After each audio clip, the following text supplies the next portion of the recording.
وعلیکم ورحمۃ اللہ تعالی وبرکاتہ نحمدہ ونصلی ونسلم علی رسولہ الکریم اما بعد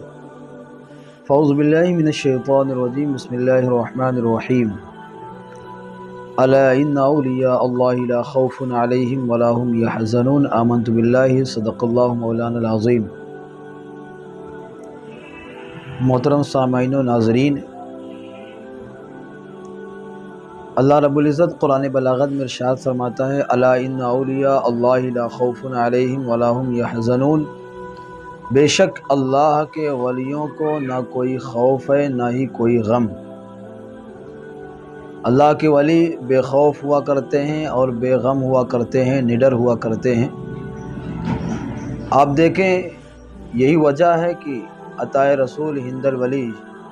شہنشاہ ہندوستان سرکار غریب نواز رضی اللہ تعالی عنہ جب سنجر کی سرزمین سے ہندوستان کی طرف چلے تو ساتھ میں چند افراد کو لے کر چلے، اور اس سے قبل ہندوستان پر کئی بادشاہوں نے اپنے ہتھیار کو لے کر حملہ کیا تھا، ہندوستان کو اپنانا چاہا تھا، لیکن وہ ناکام ہو گئے تھے۔ لیکن میرے آقا غریب نواز رضی اللہ تعالی عنہ ہاتھ میں تسبیح لے کر اور اللہ اللہ کا ذکر کرتے ہوئے بے خوف و خطر جب سنجر کی سرزمین سے ہندوستان کی طرف چلے تو بڑھتے ہوئے آگے آتے رہے، اور ہندوستان کی سرزمین پر آپ نے قدم رکھ کر 90 لاکھ کافروں کو کلمہ پڑھا کر اسلام میں داخل فرما دیا۔ یہ اولیاء کرام کی شان ہوتی ہے۔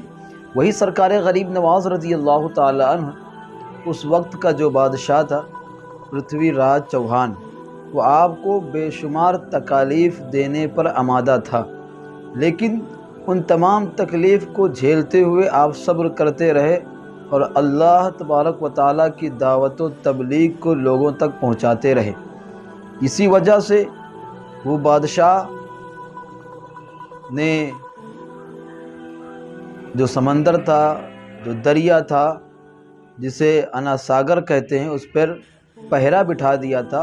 اور سرکار غریب نواز اور آپ کے رفقا اور چاہنے والے جو ساتھ میں تھے ان پر پانی بند کر دیا تھا۔ سرکار غریب نواز رضی اللہ تعالی عنہ نے اپنے ایک مرید کو ایک کاسا دے کر، ایک کٹورا دے کر بھیجا کہ جاؤ انا ساگر سے کہنا کہ تمہیں غریب نواز نے بلایا ہے۔ آپ دیکھیں، سرکار غریب نواز رضی اللہ تعالی عنہ کی شان و عظمت، اللہ رب العزت نے اولیاء کرام کو کتنی پاور عطا فرمائی ہے۔ تاریخ میں ملتا ہے کہ جب سرکار غریب نواز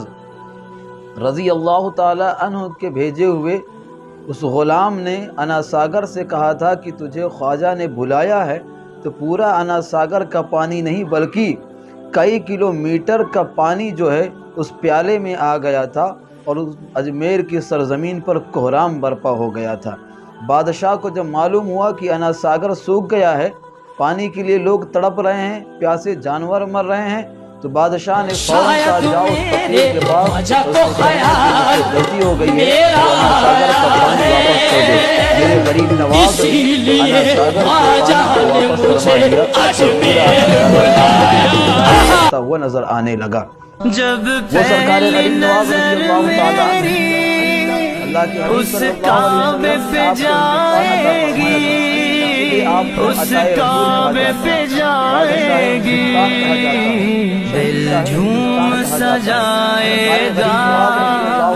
میں کعبے کو دیکھوں گا، وہ دن بھی تو آئے گا۔ میں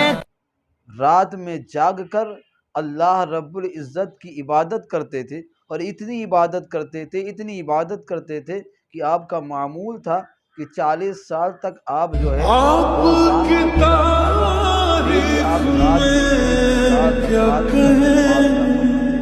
سرکار غریب نواز اور عبادت اللہ اکبر۔ وہی سرکار غریب نواز رضی اللہ تعالی عنہ ہیں، فرماتے ہیں اپنے ملفوظات میں کہ اللہ رب العزت بروز قیامت کچھ جانوروں کو حکم دے گا کہ وہ میری بارگاہ میں شکر ادا کریں۔ فرمایا کہ اونٹ آئے گا، رب کی بارگاہ میں عرض کرے گا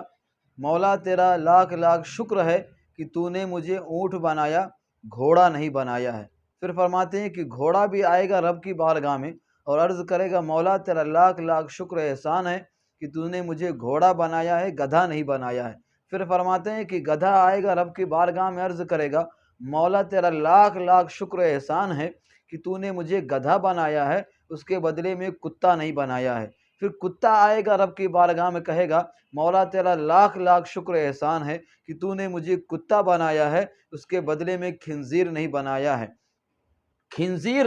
رب کی بارگاہ میں آئے گا اور آنے کے بعد کہے گا مولا تیرا لاکھ لاکھ شکر احسان ہے کہ تو نے مجھے خنزیر بنایا ہے، اس کے بدلے میں انسان بنا کر بے نمازی نہیں بنایا ہے۔ آپ سوچیں اور درس حاصل کریں کہ نماز کی اہمیت یہاں سے نکل کر ہمیں اور آپ کو درس دے رہی ہے کہ سرکار غریب نواز کا فرمان ہمیں یہ بتلا رہا ہے کہ نماز ہمارے لیے کتنی ضروری ہے، نماز ہمارے لیے کتنی اہم ارکان میں سے ایک ارکان ہے، نماز فرائضوں میں سے کتنی اہم فریضہ ہے کہ سرکار غریب نواز رضی اللہ تعالی عنہ کا فرمان۔ اللہ اکبر! سوچو کہ انسان جو نماز نہیں پڑھتا ہے اس سے جانور بھی نفرت کرتے ہیں، اس سے خنزیر بھی نفرت کرتا ہے۔ اس لیے میرے عزیزو، سرکار غریب نواز کے چاہنے والوں، ماننے والوں، آپ کی بارگاہ میں حاضری دینے والوں، سرکار غریب نواز کی بارگاہ میں حاضری بھی دیتے رہو، آپ کی بارگاہ میں چادر بھی پیش کرتے رہو، آپ کی بارگاہ میں پھول بھی پیش کرتے رہو، لیکن ساتھ ہی ساتھ اللہ کی عبادت بھی کرتے رہو،